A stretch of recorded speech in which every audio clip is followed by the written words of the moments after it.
오존 파괴 지수, 지구 온난화 지수. 그죠?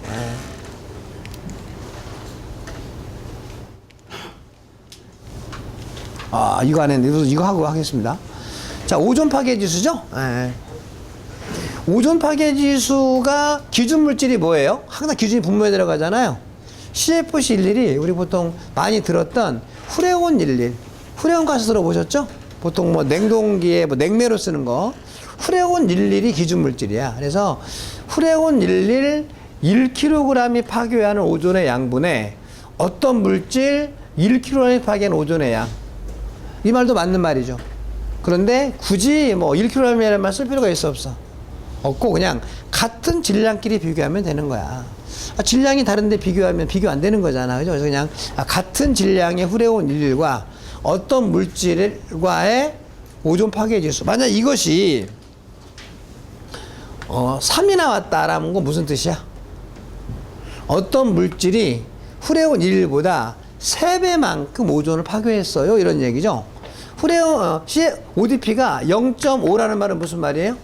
어떤 물질은 후레온 11보다 0.5배만큼, 반만큼 오존을 파괴했어요. 어느 게 더 친환경적이야? ODP가 작은 것이 더 친환경적이죠? ODP가 작은 거 친환경적이에요. 자, 이번에는 지구온난화 지수. GWP라고 하죠? 얘는 기준 물질이 뭐야, 이제? 이산화탄소. 이산화탄소보다 얼마만큼 지구를 온난화하나요? 똑같이 1kg이라는 말을 써도 되지만 굳이 뭐 복잡하게 쓰냐. 그냥 같은 질량끼리 비교하면 되지. 얘가 마찬가지로 3이라고 하면 어떻게 되는 거야? 어떤 물질은 지구를 CO2보다 3배만큼 온난화 시킵니다라는 이야기죠. 0.5는 무슨 말이야?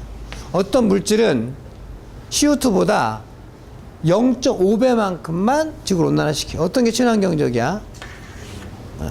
ODP, GWP가 무엇인지 하고 작을수록 뭐라고요? 환경에는 좋아요. 친환경적이에요 라고 말하면 되겠죠. 기준 물질만 알면 될 것 같고. 그 다음에 이제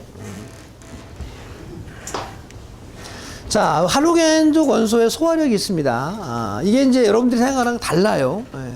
자, 여러분들 반응력이라는 건 결합력이죠. 결합력의 크기는 그때 언제가 말씀드린 것처럼 불소, 염소, 브롬, 요오드. 비금속 원소는 7족이었죠. 유액계 더 결합력이 세다고 제가 말씀드린 것 같아. 그래서 우리가 마이너스 이온 중에서 가장 힘이 센 애는 플로우르야. 플로우르. 7족 제일 끝에 있었고, 뭐 불활성 기체 빼고 7족 제일 끝에 있었고 제일 위에 있는 건 뭐죠? 플로우르잖아. 플로우르. 얘가 제일로 힘이 세고, 두 번째는 이제 여기가 플로우르고 여기가 염소였고요. 여기가 산소였죠. 얘는 1등은 확실해요.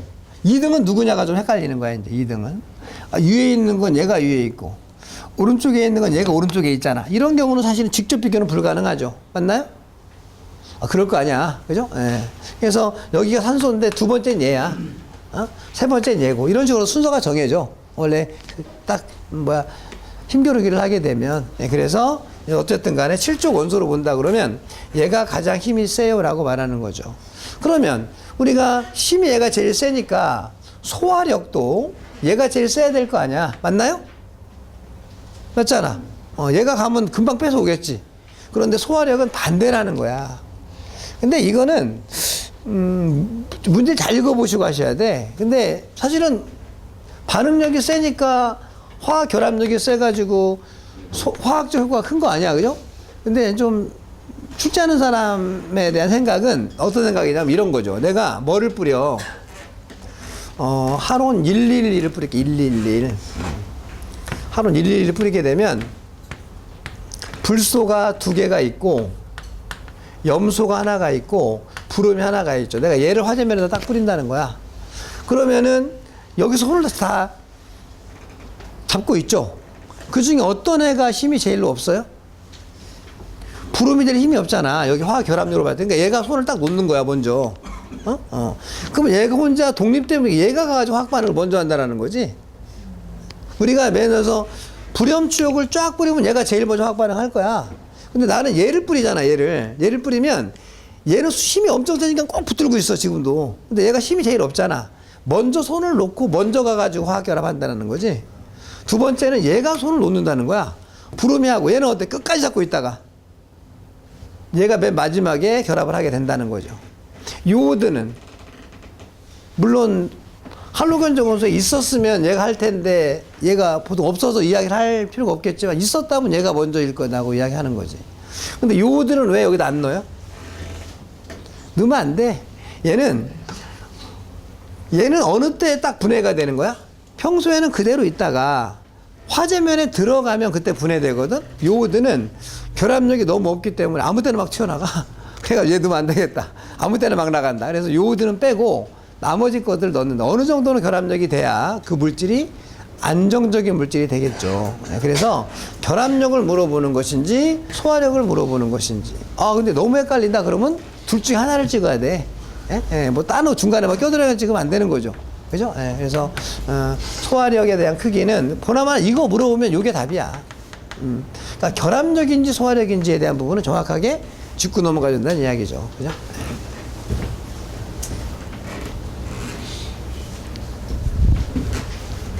자, 5번에 하로겐 화합물 및 불활성 기체 소화기. 하로겐 화합물 및 불활성 기체 소화 약제 이렇게 보시면 되겠죠. 작년에 이제 법이 개정이 돼가지고 여러분들 뭐 법규할 때 말씀드린 것도 같아. 기억나시죠? 옛날에는 얘가 청정소화약제, 청정소화약제, 청정소화기 이렇게 이야기했던 거예요. 근데 이제 우리가 청정이 원래 두 가지가 있었어. 원래 이제 내 처음으로 한번 해볼게요. 여러분들 교재에도 아마 관연도 기출 문제에 청정이라는 말이 써있을 수도 있어. 내가 다 바꾼다고 바꿨는데 안 바뀐 것도 있을 수 있어. 그런데 여러분들 시험 볼 때는 청정이라고 나갈 확률도 커. 왜? 기술사나 관리사 같은 경우는 법이 딱 개정이 되면 개정이 된 걸로 다 시험에 나와. 근데 기사는 별로 신경을 안 써. 개정된지도 몰라. 그러니까 청정으로 문제 내면 청정 처음 보는 이러면 안 돼. 우리는 훨씬 그래도 우리가 법규책 너무 빨리 바꾸는 것도 솔직히 기사책은 좀 부담스러워. 네? 그렇다고 옛날 법으로 수업할 수는 없잖아. 그러니까 최근으로 이야기를 하는 거긴 하는 건데 출제위원도 의심스럽다니까. 책은 보긴 하는 사람이 문제를 내는 건지 의심스럽다는 이야기죠. 자, 일단 어쨌든 청정이라는 이야기는 이해해보면 청정이라는 이야기는 깨끗하다는 이야기죠. 그죠? 그래서 친환경적이라는 이야기입니다. 그래서 우리가 말하는 것처럼 소화력만 놓고 보면 이산화탄소하고 하론하고 비교하면 하론이 소화력이 너무나 좋아요. 비교가 안 돼, 사실 CO2하고는. 그런데 하론을 쓰다 보니까 아까 무슨 문제가 있어? 오존 파괴가 문제가 있어. CO2는 오존 파괴 안 시켜. 오존 파괴에 문제가 있으니까 자꾸 오존이 파괴되니까 뭐 여러 가지 문제가 생기고 막 이러니까 그러면 하론을 대체할 수 있는 약제를 만들자. CO2 가지고는 솔직히 좀 소화력이 좀 떨어져 가지고 하론을 쓰면 좋은데 하론이 너무 오존을 많이 파괴시키니까 하론을 대체할 물질을 만들자. 그래서 그리고 그 약제를 청정이라고 하자. 그래서 맨 처음에 청정을 만들 때의 목표는 오존 파괴 지수를 전혀 오존을 파괴하지 않는 0으로 되는 걸로 만들자라고 했는데 그게 안 되는 거예요. 화학적인 소화 효과를 하려고 그러면 누굴 써야 돼? 7족을 써야 되는데 7조개를 쓰면서 오존 파괴 안 시킨다는 건 말이 안 되는 것이거든. 그래서 하로겐적 원소가 들어가 있는 것을 아까는 뭐라고 했죠? 할론은 아까 봤던 게 할론이야. 사실은 화학에서는 이 말과 활론은 똑같은 말이야. 화학에서는. 우리 소방을 공부하니까 소방에서만 약속만 하면 돼. 그럼 우리는 앞으로 어떻게 약속하냐? 할론은 옛날 거 할론이라고 부르자. 그리고 새롭게 개발된 것은 하로겐 화합물이라고 부르자. 이렇게 약속을 한 거야. 우리끼리만 알면 되잖아. 우리끼리만 알면. 뭐 화학하는 사람들은 지들끼리 알아서 하고 우리끼리만 약속하는데 하론은 옛날 거를 하론이라고 하고 새로 개발된 것을 옛날에 청정이라고 했는데 청정에 두 가지가 있었어. 그래서 청정에는 하로겐 화합물, 원래는 하로겐 화합물, 옛날 이야기 할게요. 하로겐 화합물 청정 소화약제, 그 다음에 불활성 기체 청정 소화약제. 청정이라는 말을 그래서 옛날에는 이 청정이라는 말 때문에 하론 청정이라고도 했었어. 하론? 그랬는데 청정이라는 말 딱 있어. 아, 청정이구나. 이래서 하루 청정이 지금 청정이라는 말 안 쓰니까 명확하게 해야 되는 거. 청정이라는 말이 안 붙는 순간 이제는 뭐다? 아, 하루겐 화합물과 하루는 완전히 달라진 거야, 이제. 하루는 옛날 거, 1로 시작되는 거, 2로 시작되는 거, 그게 하론이고, 지금은 하루겐 화합물은 옛날 청정을 말하는 거구나. 그 다음에 불활성 기체, 소화약제. 이 두 가지로 나눴죠. 그죠? 그래서 이제 지금은 이런 말이 없고, 우리 교재처럼 이제 어떻게 해줘야 돼? 하루겐 화합물 및 불활성 기체, 소화약제로 이름 바뀌었죠. 우리 교재는 제대로 돼 있잖아. 일부러 지금 청정이라고 써놓고 설명하려고 청정 쓴 거야. 옛날에 청정이 지금 뭘로 바뀌었다? 하루겐 화합물 및 불활성 기체 소화약제로 바뀌었습니다. 소화기로 바뀌었습니다. 뭐 이런 이야기죠. 자, 그럼 원래는 두 가지니까 이제 그러면 하루겐 화합물 소화약제는 뭐고 불활성 기체 소화약제는 뭡니까를 여러분들이 정리하셔야지. 근데 이미 주관식이 아니니까 벌써 알고 있어요.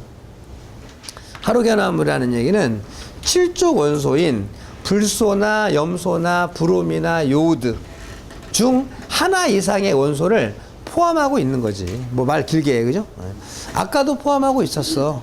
그런데 걔는 옛날 거예요 라고 말하는 거고, 지금은 오존 파괴에 대한 것을 염두에 둬서 과거 거보다 오존 훨씬 적게 파괴하는 거. 그런데 그 안에 뭐는 있다? 하루겐족 원소는 한 개는 무조건 있다. 두 개 있는 것도 있고, 세 개 있는 것도 있고, 한 개는 무조건 있어요. 그래야 이름이 뭐야? 하루겐 화합물이죠. 하루겐 화합물. 우리 여러분들한테 내가 하루겐 화합물 이러면 여러분들은, 아, 이거 우리가 소방 공부한 사람이니까 소화약제 중에 하루겐 화합물 말하는 거구나, 이렇게 말하잖아요? 내가, 그 다음에 약국 가가지고, 말 빨리 안 하고, 할로겐 화합물 이렇게 말하면 그 약사는 자기 파는 약 중에 하루겐 화합물 뭐 사러 왔나 보다 이렇게 생각하는 거야. 그러니까 자기 기준으로 보는 거니까, 우리는 소방하는 사람이니까 하루겐 화합물 그러면 소화약제를 이야기하는 거죠. 하루겐 화합물의 원뜻은 뭐야? 할로겐족 원소가 하나라도 가지고 있으면 하루겐 화합물이라고 말하는 것이다 라는 이야기죠. 그죠? 예. 소화약제. 얘는 CO2나 하론처럼 액화가스. 나오면 가스지만 용기에는 뭐야? 액체란 이야기죠. 네.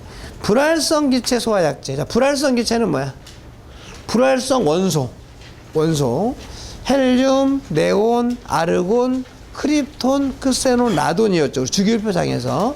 얘는 뭐야? 그러면 헬륨, 네온, 아르곤.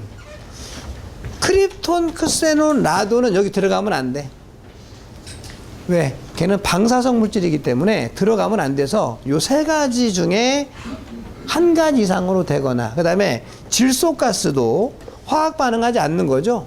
뭐 불활성 원소라고 하면 8족 원소를 말하는 거지만, 불활성 기체라는 건 뭐야? 반응만 하지 않으면 불활성 기체야. CO2도 뭐예요? 불활성 기체로 말하면 돼. 어째 불활성 원소랑은 다른 거지. 원소는 주기율표에 있는 거 원소를 말하는 거고, 불활성 기체라고 하는 것은 반응하지 않는 걸 말하는 거죠. 그래서 불활성 원소인 얘네들을 포함을 하고 질소가스 포함을 했는데 CO2는 포함하지 않았죠. 이게 법적인 정의야, 정의. 제가 지금 쓴 게 법에 나와 있는 정의라고. 예. 질소가스 중 하나 이상의 원소를 기본 성분으로 하는 소화약제를 말합니다라고 하는 거죠. 근데 이 정의가 잘못된 게 아니라 나름 이해했는데, 불활성 기체 소화약제는 헬륨, 네온, 아르곤, 질소, 그죠? 그러면 CO2는 이 안에 없냐? CO2가 있어요, 실제 그 안에는. 근데 CO2를 여기서 말하진 않았어. 왜 그랬냐고 생각해 보니까 CO2 소화약제가 따로 있잖아. 어? 그럼 여기다가 CO2를 집어넣으면 CO2도 불활성 기체 소화약제로 편입이 될 수 있기 때문에 CO2는 여기서는 뺐지만 실제 CO2는 들어가 있다고. 이따 보시면 알겠지만. 그죠? 네. 그냥 쉽게 생각하죠. 주관식 아니잖아. 그죠? 네. 그러니까, 청정은 두 가지가 있네요. 하루겐족 원소를 함유하는 것이 있고, 근데 아까 건 아니에요. 라는 거죠. 아까 건 아니고, 하루겐 화합물을 함유하고 있는 것을 하루겐 화합물 소화약제라고 하고, 그 다음에 얘는 불활성 기체니까. 그러면 얘는 주된 소화 효과가 뭐야, 그럼 얘는? 얘네 때문에 억제 효과지, 억제 효과. 어? 얘는 뭐야? 화학 반응을 안 하는 거기 때문에 억제 효과가 아니라 CO2하고 똑같아. 그래서 현실적으로는 얘를 쓰는 이유를 모르겠어. 훨씬 복잡하거든요? 그럼 CO2 쓰고 말지 왜 얘를 써. 그죠? 오늘은 시간이 없어서 이제 이 정도 할 건데, 다음에 보면 좀 아는데, 어쨌든 간에 만들긴 만들지만 별반 의미가 없는 게 이 약재야. 얘는 어때, 얘는? 법적으로 규정을 했죠. 이제 우리가 하루는 더 이상 생산도 안 돼. 아까 했던 그 하루는 생산도 안 되고, 이제 설치도 안 돼. 그래서 이제 이미 설치되어 있는 거까지만 하고, 이제 약재를 못 구하잖아. 그럼 이걸로 바꿔야 되지. 이제는 뭐 그것 가스 터지고 나가면, 구하려고 해도 그 약재를 구할 수 없으니까 자연스럽게 그건 안 쓰게 되는 상황으로 가는 거고. 그죠? 그래서 하로겐화합물 소화약재, 불활성 기체 소화약재는 과거에 청정이었습니다. 라고 말하는 거죠. 그죠? 그 다음에, 1번에 하로겐화합물 및 불활성 기체의 종류가 있는데, 가번이 바로 제가 파란색 글씨가 요거에 써 있는 거야. 파란색 글씨가. 그러면 거기는 몇 가지가 있어. 그냥 이해하는 거예요. 9가지가 있다, 9가지가. 그냥 9가지가 있는데, 거기 가만히 보니까, 그냥 분자식을 보는 거야, 분자식을. 분자식을 보니까 뭐가 있어, 거기에. 여기, 어디든지 가도 9가지 안에는 얘네들 중에 하나는 꼭 포함이 돼 있더라. 최소 한 개는 있더라. 그러면은, 기존 게 아니고, 얘네가 들어가 있으면 전부 다 뭐로 보는 거야? 청정이네요. 청정 중에 하로겐화합물이네요. 이렇게 말하면 되고요. 암기할 수 없습니다. 이거 나중에 관리산화 시험 준비할 때 그때 요 9가지를 또 그때 공부하시는 거고, 실기 때도 안 해요, 이거. 그 다음에 이제 나번에 불활성 기체 소화약재가 있죠. 걔는 제가 파란색 글씨가 여기 써 있는 거죠. 그죠? 예. 그 다음에 얘는 뭐야, 이제? 이노겐이라고 해가지고 4가지가 있습니다. IG로 시작이 돼, IG. 예. 이노겐 01, 이노겐 100, 이노겐 541, 이노겐 5. 얘는 이노겐이라고 하네요. 그죠? 이노겐으로 한 것은 불활성 기체 소화약재를 이노겐이라고 합니다. 그래서 청정은 크게 2가지로 나눠줘요. 그죠? 예. 하나는 억제 효과를 발휘하기 위해서. 그러니까 2개 중에 소화력은 어느 게 훨씬 크겠어요? 얘가 훨씬 더 크죠, 소화력은. 그죠? 얘는 하론을 대체할 수가 있는 거야, 기존 하론을. 얘는 뭐야? 그냥 오존만 파괴 안 시키는 거야. 소화력에서는 별 의미는 별로 없어. 그죠? 예. 팔리지도 잘 않아. 나중에 혹시 어떨까 몰라서 특허 하나 내놓고 그냥 기다리고 있는 거야. 누가 내 거 써보고 쓰기만 해봐라. 내가 돈 달라고 하지. 이렇게 하는 그 특허만 내놓고 있는 거야. 쓰진 않아, 이거, 이제. 그죠? 그러니까 일부 쓰긴 썼어, 초창기에. 근데 아무리 봐도 이게 효율성이 없어. 자, 됐고. 그 다음에 이제 동그라미 2번에, 활로겐화합물 및 불활성 기체 소화 효과가 있죠? 네, 그냥 여기서 한 번에 보려고요. 이미 다 말씀드렸어. 하로겐화합물 소화 약재는, 하론이랑은 다르다 그랬죠? 주된 효과가 뭐죠? 억제 효과. 그 다음에 냉각, 질식 냉각은 바꿔도 큰 문제는 없어요. 그 다음에 불활성 기체 소화약재는 뭐죠? CO2하고 똑같아. 반응하지 않는데 뭐. 반응하지 않는 걸 막 넣어주니까 산소 농도가 낮아질 수밖에 없겠죠? 질식 효과가 주된 소화 효과다라고 해서 CO2랑 같아요. 이렇게 여러분들이 보시면 되겠죠. 네. 오늘 여기까지 하고 다음 시간에는 분말 소화기부터 소화 조금 하고 유연물 하고 이러면 끝날 것 같아요.